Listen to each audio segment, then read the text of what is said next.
동전을 하나 보여드리겠습니다. 이 동전은 제가 설교를 준비하면서 찾은 동전인데요. 아마 과거에 사용했거나 현재 사용하는 동전은 아니고 누군가 기념품으로 만든 동전으로 보이는데요. 이 동전의 앞뒤에는 두 개의 유명한 라틴어 문구가 있습니다. 좀 보이실지 모르겠지만 왼쪽에 보면 왼쪽 아래에 메멘토 모리라는 라틴어가 나오고 있고요. 또 오른쪽, 여러분이 보시기에 오른쪽이 맞죠? 오른쪽 가운데 보면 카르페 디엠이라는 라틴어가 나옵니다. 메멘토 모리와 카르페 디엠. 여러분, 메멘토 모리의 뜻은 죽음을 기억하라입니다. 죽음을 기억하라. 카르페 디엠은 이 날을 붙잡아라, 현재를 즐기라 라는 뜻입니다. 메멘토 모리는 죽음을 말하고 카르페 디엠은 삶을 말합니다. 각각 죽음과 삶이라는 상반된 것을 말하는 것 같지만 동전의 앞뒷면이 서로 연결되어 있는 것처럼 삶과 죽음은 서로 연결되어 있는 것이고요. 오늘 우리가 살펴볼 전도서 9장의 내용이 바로 이 내용입니다. 무언가를 오래 하면, 어떤 것을 하나를 오래 하게 되면 어느 정도 예측이 됩니다. 그리고 이렇게 계산이 섭니다. 답이 나오고 계산이 섭니다. 그러나 아무리 오래 해도 잘 모르는 것이 있습니다. 요즘 아이들식으로 말하면 오래 해도 답이 없고 갈수록 어떻게 될지 잘 모르는 것이 있습니다. 그것은 무엇일까요? 바로 우리의 인생입니다. 우리는 인생을 살고 있지만 우리 인생이 앞으로 어떻게 될지, 또 우리 인생에 어떤 일이 일어날지 알지 못합니다. 혹시 지금 이 자리에 계신 분들 중에서 나는 앞으로 어떤 일이 일어날 것인지를 알고 살아가는 분들이 계십니까? 우리는 모르고 살아갑니다. 우리 인생에 어떤 일이 일어날지, 또 우리 인생이 어떻게 될지 알지 못하고 살아가는 것을 우리는 또 다른 말로 인생의 불확실성이라고도 말할 수 있고요. 인생의 불예측성, 또는 인생의 모호성이라고도 할 수 있습니다.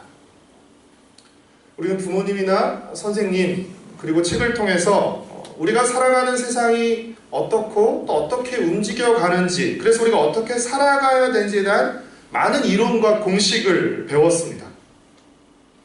그러나 막상 살아가다 보면 우리가 배운 이론과 공식대로 세상이 움직여가지 않는다는 것을 우리는 금세 알게 됩니다. 앞선 전도서 8장에서 전도자는 이 세상에서 일어나고 있는 불의하고 부조리한 대표적인 세 가지 일들을 언급했던 것처럼 세상은 책에 나오는 이론과 공식대로 돌아가지 않습니다.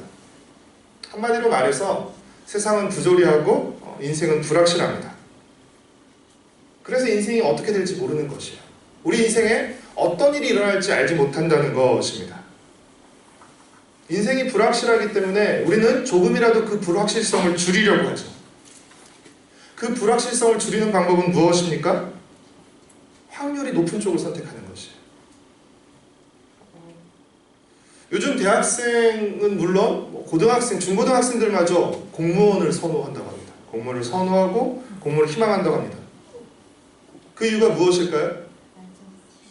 워낙 빠르게 사회가 빠르게 변해가니까, 그렇죠? 일반 기업들보다 상대적으로 공공기관이나 공기업이 더 안전하다고, 그렇죠? 확률적으로, 상대적으로 더 안전하다고 생각하기 때문에 많은 젊은이들과 또 청소년들까지 공무원이 되기를 희망하는 것입니다.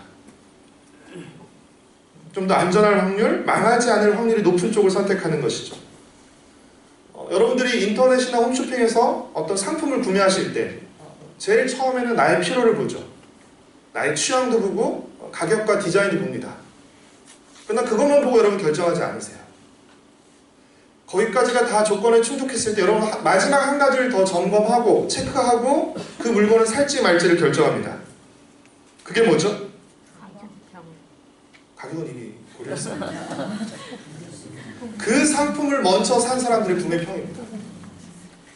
구매 후기를 봅니다. 모든 조건이 앞에가 다 마음에 들어요. 그러나 먼저 산 사람들이 하나같이 이거 쓰레기예요, 사지 마세요, 완전 속았어요, 하나같이 이런 평들이 다 달렸으면 여러분 그 물건을 다시 바구니에서 꺼내실 것입니다.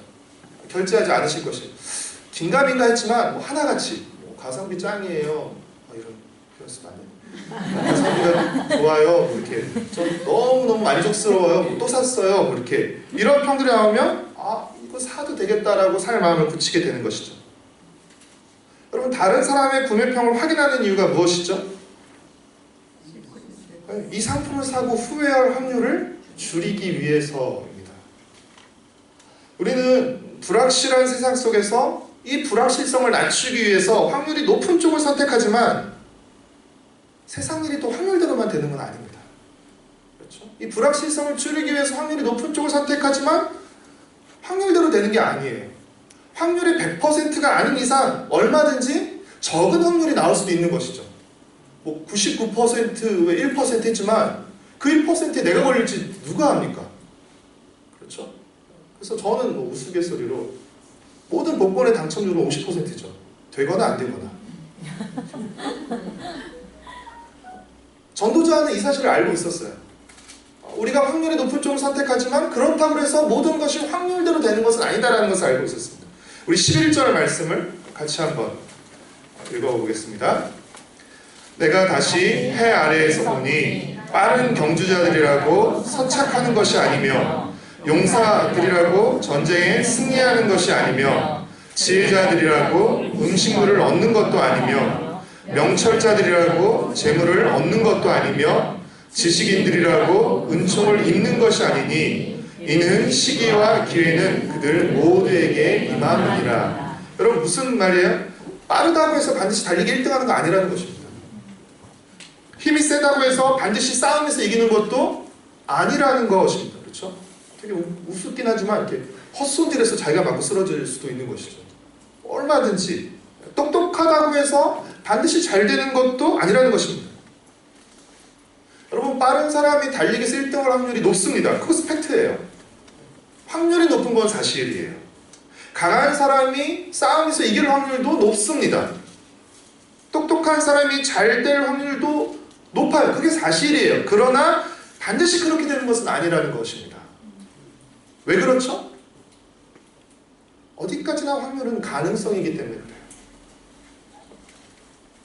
그렇기 때문에 조건이 유리하다고 해서 확률이 높다고 해서 반드시 결과가 좋은 것은 아니라는 것이죠. 너무 유리해요. 확률도 높아요. 그러나 질 수도 있습니다. 그게 인생입니다. 근데 여러분 좋은 결과뿐 아니라 나쁜 결과도 마찬가지라는 것입니다. 빠른 선수라고 강한 용사라고 똑똑한 사람이라고 해서 나쁜 결과를 피할 수 있는 것이 아니에요. 우리 12절 말씀을 같이 읽겠습니다. 분명히 사람은 자기의 시기도 알지 못하나니 물고기들이 재난의 그물에 걸리고 새들이 올무에 걸림같이 인생들도 재앙의 날이 그들에게 호련히 임하면 거기에 걸리느니라. 유진 피터슨의 메시지는 이 구절을 훨씬 더 실감나게 표현하고 있습니다. 같이 한번 읽어보겠습니다. 누구도 불행을 내다볼 수 없다. 물고기가 무자비한 그물에 걸리고 새가 올무에 걸리듯 사람도 갑작스럽고 몹쓸 사고에 꼼짝없이 걸려든다. 똑똑한 사람이라고 힘센 사람이라고 돈 많은 사람이라고 해서 사고가 안 나는 게 아니라는 것입니다. 재앙이 그들을 피해가는 게 아니라는 것입니다. 따라서 우리는 언제 어떤 일이 일어날지 모르는 것이죠.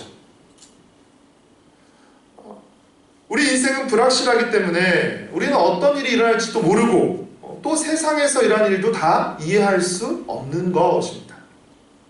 전도자가 계속해서 그것을 말하고 있죠.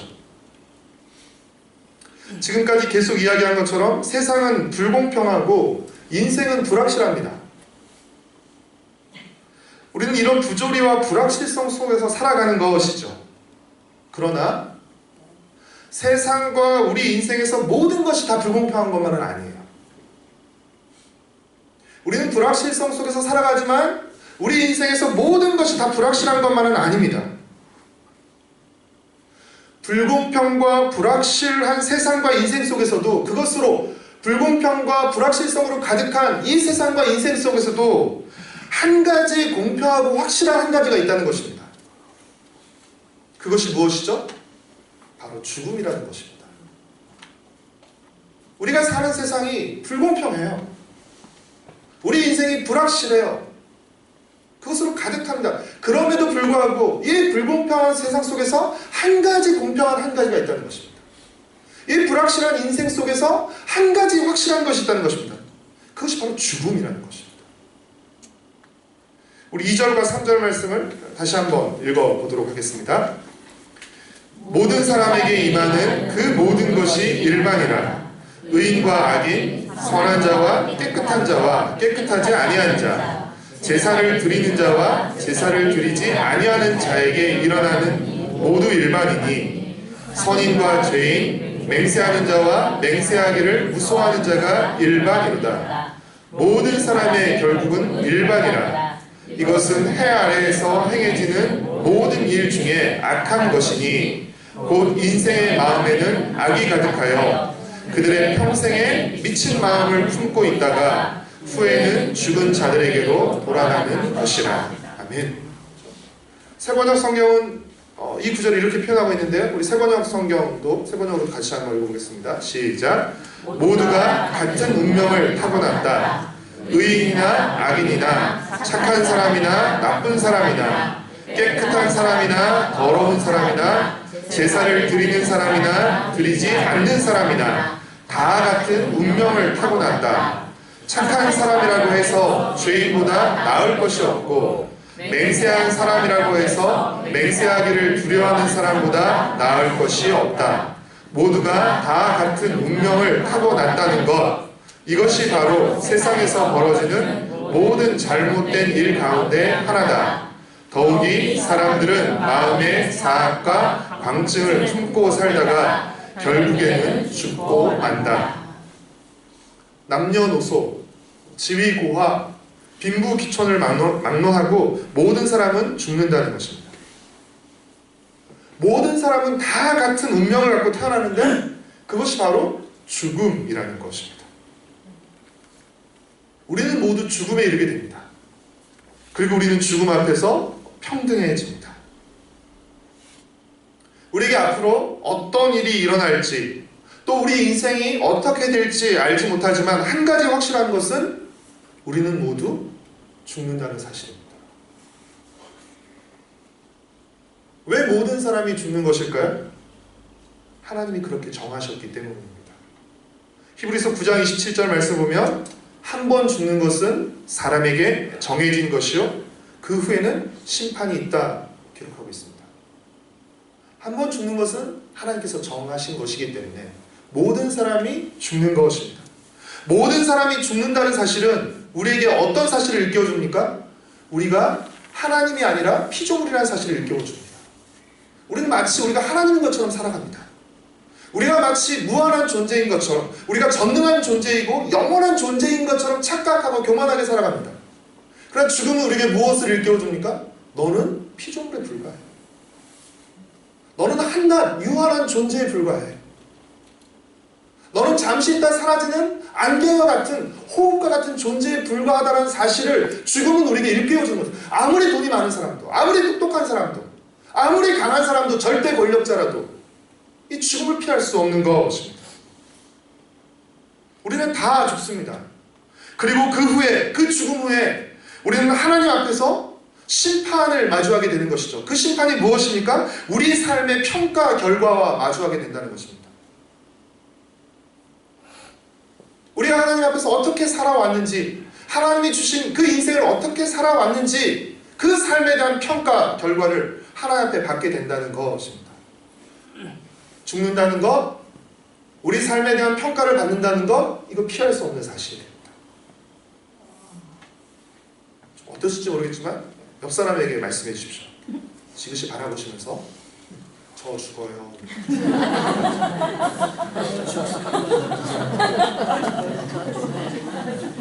그리고 같이 또 이렇게 바라보시면서 얘기했어요. 당신도 죽어요.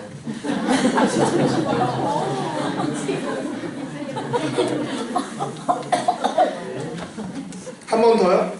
우리 모두 죽어요. 여러분, 우리는 모두 죽어가고 있습니다. 나도 죽어가고 있고요. 내 옆에 있는 사람도 죽어가고 있습니다. 여러분, 그렇기에 지금 내가 소중한 것이고 지금 내 옆에 있는 사람이 소중한 것입니다. 누가 먼저 죽을지는 몰라도 우리는 다 죽습니다. 내가 죽으면 내 옆에 있는 사람 만날 수가 없어요. 내 옆에 있는 사람이 죽으면 그 사람 만날 수 없습니다. 그렇기 때문에 우리 곁에 있을 때, 만날 수 있을 때 여러분 이 사람들을 소중히 여겨주셔야 됩니다. 마찬가지로 내가 죽으면요 내게 있는 모든 것을 난 누릴 수 없습니다. 혹시 여러분 차를 가져오신 분 있다면 내가 죽으면 그 차 더 이상 쓸 수 없습니다. 새 옷을 사신 분 내가 죽으면 그 옷 더 이상 입을 수 없습니다. 내가 죽으면 내게 있는 모든 것을 누릴 수 없기 때문에 우리는 살아있는 동안 우리에게 있는 것을 잘 누려야 하는 것이에요. 우리가 할 수 있는 일을 즐겨야 하는 것입니다. 우리 7절과 8절 말씀을 함께 읽겠습니다. 너는 가서 기쁨으로 내 음식물을 먹고 즐거운 마음으로 내 포도주를 마실지어다. 이는 하나님이 내가 하는 일들을 벌써 기쁘게 받으셨음이니라.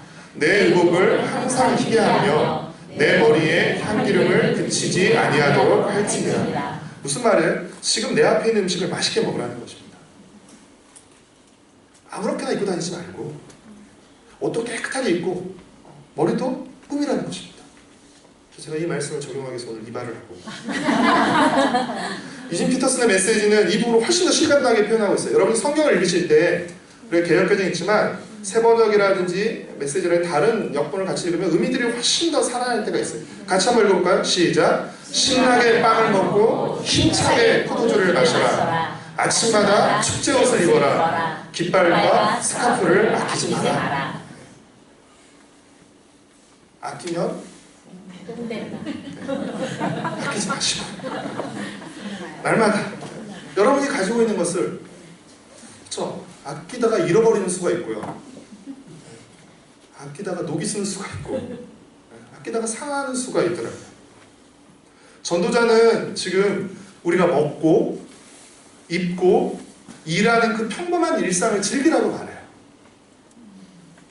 그런데 특별히 우리 곁에 있는 사람과 잘 지내라고 말합니다. 잘 먹고 잘 입고 즐겁게 일하되 특별히 내 곁에 있는 사람과 잘 지내라고 말합니다. 9절 말씀을 함께 읽겠습니다.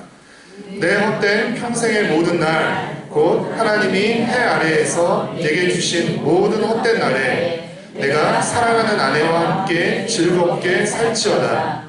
그것이 내가 평생의 해 아래에서 수고하고 얻은 내 몫이니라. 아멘. 가정사가 참 복잡하기 때문에 쉽게 단정지어 말할 수는 없지만 여러분 배우자와 즐겁게 지내지 못하면 가정생활이 행복하기 힘듭니다. 물론 각 가정마다 넘치는 사연들이 있지만 분명한 건 배우자와 즐겁게 지내지 못하면 가정생활이 행복하기 힘들어요. 직장에서 곁에 있는 동료들과 즐겁게 지내지 못하면 여러분 직장생활이 행복하기 힘듭니다. 학교에서 곁에 있는 친구들과 즐겁게 사이좋게 지내지 못하면 학교 생활이 행복하기 힘듭니다. 우리는 삼위일체 하나님의 형상을 따라 지음받은 존재예요. 그래서 우리는 관계적인 존재로 지음받습니다. 하나님이 성부, 성자, 성령 삼위일체 하나님으로 존재하시는 것처럼 우리는 관계적인 존재로 지음받았어요. 그래서 우리가 아무리 좋은 곳에 가서 아무리 좋은 것을 먹고 좋은 곳에서 자고 또 좋은 것을 누려도 여러분 그곳에서 관계가 좋지 못하면 우리는 행복하지 못해요. 우리는 관계가 좋을 때 사실 우리가 좋은 곳이라고 말하는 곳은 어떤 곳이에요? 내가 좋아하는 사람들이 있는 곳, 나를 좋아해주는 사람들이 있는 곳이 좋은 곳이에요. 아무리 좋아도 나를 미워하는 사람들로 가득해요. 그 좋은 곳 아닙니다. 내가 미운 사람들이 가득해요. 그럼 그 좋은 곳 아니죠. 내가 좋아하고 나를 좋아해주는 사람들이 가득할 때 그곳이 좋은 곳이 되는 것이죠. 로마서 12장 18절 말씀처럼 우리는 할 수 있는 대로 모든 사람과 더불어 화평하기 위해서 노력해야 됩니다. 쉽지는 않아요. 그렇죠? 그리고 불가능합니다. 모든 사람과 화평하기란 불가능합니다. 그러나 모든 사람과 화평하게 노력하되 특별히 가까이 있는 사람들과 화평해야 됩니다. 멀리 있는 사람과 화평하기 위해서 가까이 있는 사람과 화평하지 못하면 어리석은 것이에요. 그건 정말 어리석은 일입니다. 가까이 있는 사람들과 여러분 먼저 화평하셔야 돼요. 우리는 지금 우리 곁에 있는 이들을 소중히 여기고 좋은 관계를 맺어야 되는 것이에요. 사랑하는 성도 여러분, 우리의 사소하고 평범한 일상 새로울 게 없어요. 날마다 똑같아요. 날마다 반복되는 그 일상, 어떻게 보면 지루하기 짝이 없는 그 일상, 여러분 그 일상은요 결코 저주가 아니라 하나님의 축복입니다. 우리의 일상은 하나님의 저주가 아니라 하나님의 축복입니다. 우리의 소박하고 소소한 일상은 하나님의 징계가 아니라 하나님의 선물입니다. 따라서 우리는 하나님이 주신 일상이라는 선물을 기쁘게 받아들이고 누려야 되는 것이에요. 저를 한번 따라서 보시겠습니까? 우리의 일상은 하나님이 주신 선물이다. 하나님이 주신 선물이다. 여러분이 정말 큰 마음 먹고 좋은 선물을 여러분이 사랑하는 사람이 줬다고 한번 가정해 보십시오. 여러분은 그 선물을 받은 사람이 어떻게 할 때 기쁘시겠어요? 그 선물을 굉장히 감사하면서 정말 기쁘게 사용할 때, 그렇죠? 기쁘시겠어요? 아니면 선물에서 이런 걸 사주고 불평하면서, 그렇죠? 하지 못해서 사용할 때 그걸 기뻐하시겠어요? 당연히 전자죠. 내가 준 선물을 기쁘게 사용할 때 선물을 준 사람도 기쁜 것입니다. 마찬가지로 하나님은 우리에게 일상이라는 선물을 주셨어요. 그러면 언제 하나님이 기뻐하실까요? 하나님 주신 일상이라는 선물을 기쁘게 받아들이고 기쁘게 일상을 살아갈 때, 기쁘게 일상을 살아갈 때 하나님께서 그것을 기뻐하시는 것이에요. 야, 내가 준 일상이라는 선물을 참 잘 누리고 있구나, 정말 기쁘게 잘 사용하고 있구나 라고 하나님이 기뻐하시는 것입니다. 우리가 기쁘게 일상을 살아갈 때 하나님께서 기뻐하세요.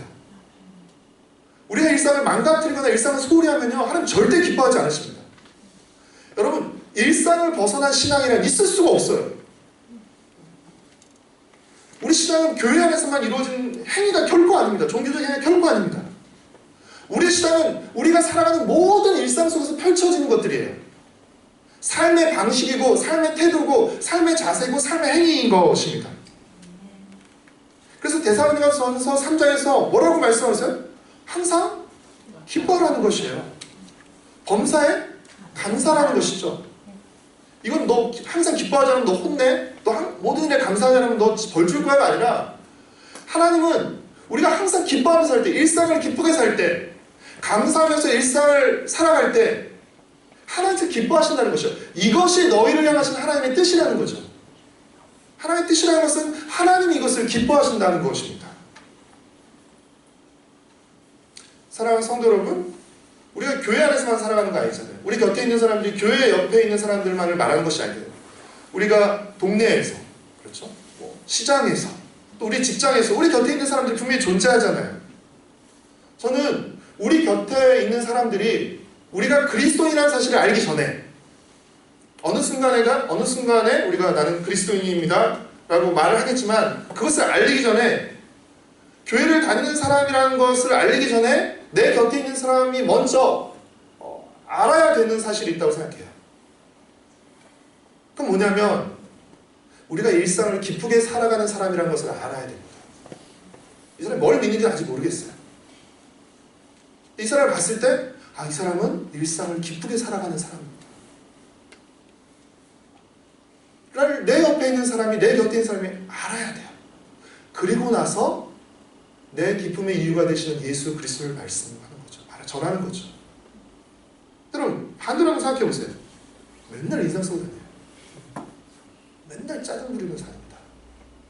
시장 가서 짜증 부리고, 교회 사람 아니라고 막 가서 인상 쓰고. 저도 깜짝 좀 놀랄 때 있어요. 교회 오는데 차가 너무 더디게 와가지고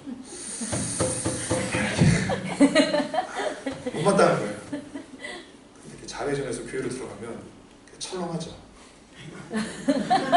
크락션을 안 누르길 다행이다 이렇게 생각하죠. 여러분, 교회 사람들에게만 친절하시면 안 돼요. 모든 사람에게 다 친절하셔야 돼요. 맨날 일상에서 불평해요. 막 입만 열면 불평, 입만 열면 부정적인 말. 그 사람이 저는 그리스도인이에요, 교회 같이 다니실래요라고 말한다면, 여러분, 저는 전도는커녕 하나님께 영광이 되지 않는다고 생각해요. 죄송합니다. 제 생각에는 차라리 교회 다니는 말 안 했으면 좋겠어요. 솔직하게. 하나님이 또 그렇게 그런 방법을 통해서 또 일하실 수 있지만, 그리스도인은, 저는 이렇게 말씀을 준비하면서 좀 이렇게 정리하고 싶은데, 그리스도인은 일상을 기쁘게 살아가는 사람입니다. 한번 따라서 하시겠습니까? 그리스도인은 일상을 기쁘게 살아가는 사람이다. 일상을 기쁘게 살아가는 사람이다. 신앙은 잠시 뒤로 밀어놓고, 신앙을 제가 소홀히 여긴다는 의미가 아니라, 그리스도인은 일상을 기쁘게 살아가는 사람이에요. 왜 그렇습니까? 그리스도는 그리스도를 주로 모시고 일상을 살아가는 사람들이기 때문에 그래요. 모든 일을 죽게 하듯 하며 일상을 살아가는 사람이기 때문에 그렇습니다. 일상을 그리스도가 주신 선물로 여기며 살아가는 사람이기 때문에 그렇습니다. 일상을 그리스도와 함께 살아가는 무대로 여기며 사는 사람이기 때문에 그리스도인은 일상을 기쁘게 살아가는 사람인 것이 당연한 것이라는 것이죠. 성령의 열매 중에 희락이 있잖아요.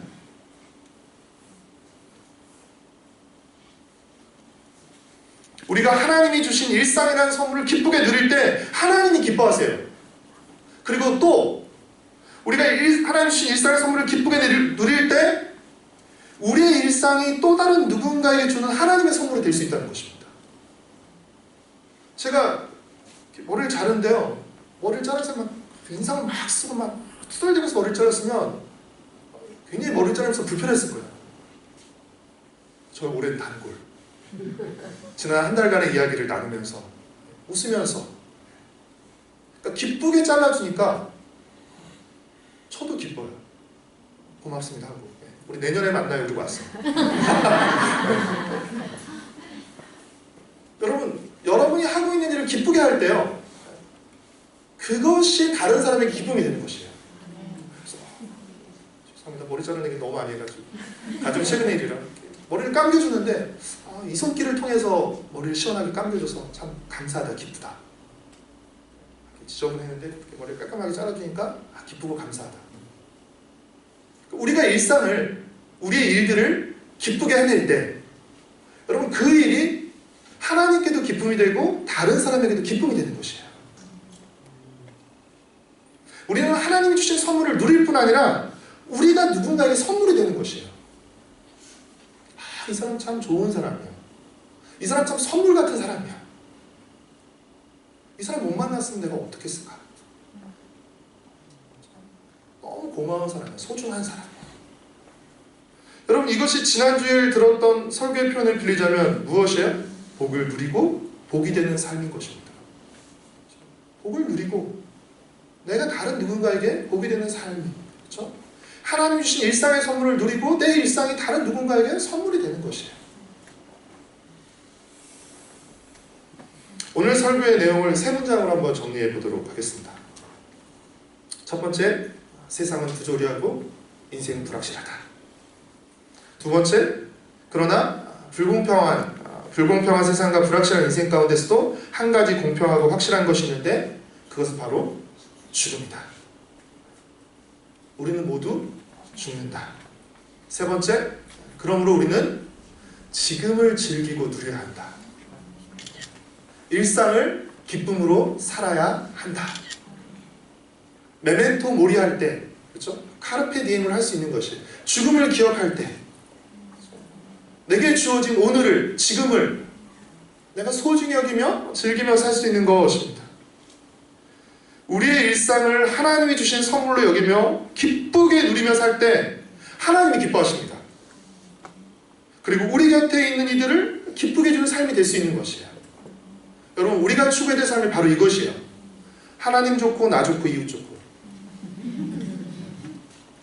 만약에 셋 중에 하나라도 안 되면 여러분, 이것은 잘못된 생각. 나는 굉장히 기뻐요. 근데 하나님 안 기쁘시고 내 옆에 있는 사람도 안 기뻐요. 이거는 악한 것이에요. 빨리 회개하고 버려야 돼. 나만 기쁜 거? 목사님 지난주에 말씀 나쁜 것이에요. 자, 뭐가 세 가지? 하나님 기쁘시고 나 기쁘고 너 기쁘고. 그렇죠? 그러니까 여러분이 뭔가를 선택하고 결정할 때 여러분 이 단순하지만 강력한 세 가지 잣대를 점검해 보셔야 돼요. 하나님 기뻐하실 만한 것인가? 하나님은 우리가 막 억지로 희생하면서 다른 사람의 기쁨을 위해서 막 내 기쁨을 다 주려고 금욕주의로 살기를 원치 않으세요. 하나님 우리에게 주신 좋은 욕망들이 있어요. 먹으면서 즐기는, 그렇죠? 만족감, 뭐 이런 미적인 것들 있어요. 이거 하나님 우리에게 누리기를 원하십니다. 사랑하는 성도 여러분, 지금 우리가 할 수 있는 일들을 즐겁게 하셔야 돼요. 어쩌면 하고 싶어도 못할 수 있어요. 그리고 죽으면 못합니다. 할 수 있을 때 할 수 있는 일을 즐겁게 하시고요. 지금 우리 앞에 있는 사람들과 즐겁게 지내십시오. 이 세상은 불공평하고 우리 인생은 불확실해도 여러분, 공평한 죽음, 확실한 심판이 있다는 사실을 여러분 꼭 기억하셨으면 좋겠어요. 전도서 8장 17절은 뭐라고 말하냐면 우리는 이 세상의 모든 일을 이해할 수 없다라고 말해요. 9장으로 넘어오기 전에 8장의 마지막 절은 우리는 이 세상의 모든 일을 이해할 수도 없고 통제할 수도 없다라고 말합니다. 그러나 9장 1절은 뭐라고 말해요? 모든 일은 하나님의 손 안에 있다고 말해요. 네, 맞아요. 우리는 모든 일을 이해할 수 없고요. 모든 일을 우리가 통제할 수 없어요. 그러나 그 모든 일은 하나님의 손 안에 있다는 것입니다. 그렇기 때문에 불확실해도 하나님을 신뢰하며 여러분 씩씩하게 살아가십시오.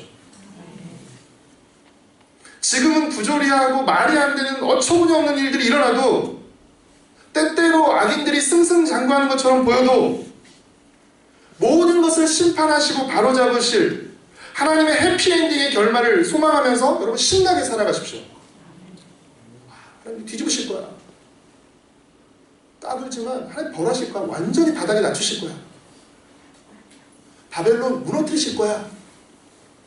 그거 부러워하면서 속상해하고 나도 저렇게 가야 되는데 이러지 마시고 오히려 씩씩하고 신나게 하나님의 길을 걸어가야 되는 것이죠. 일상을 하나님이 주신 선물로 여기며 일상을 기쁘게 살아가십시오. 하나님을 기쁘시게 하고 다른 사람을 기쁘게 하는 일이라면 여러분 미루지 마시고 할 수 있을 때 하세요. 잘하고 못하고는 둘째치고 이것이 하나님을 기쁘시게 하는 일이고 또 다른 사람을 기쁘게 하는 일이라면 할 수 있을 때 할 수 있는 만큼만 하세요. 모든 사람은 죽는다는 사실을 기억하며 겸손하고 감사하며 신나게 오늘 주신 일상을 기쁘게 살아가는 저와 여러분, 우리 가정과 세대의 공동체가 되기를 축복하고 소망합니다.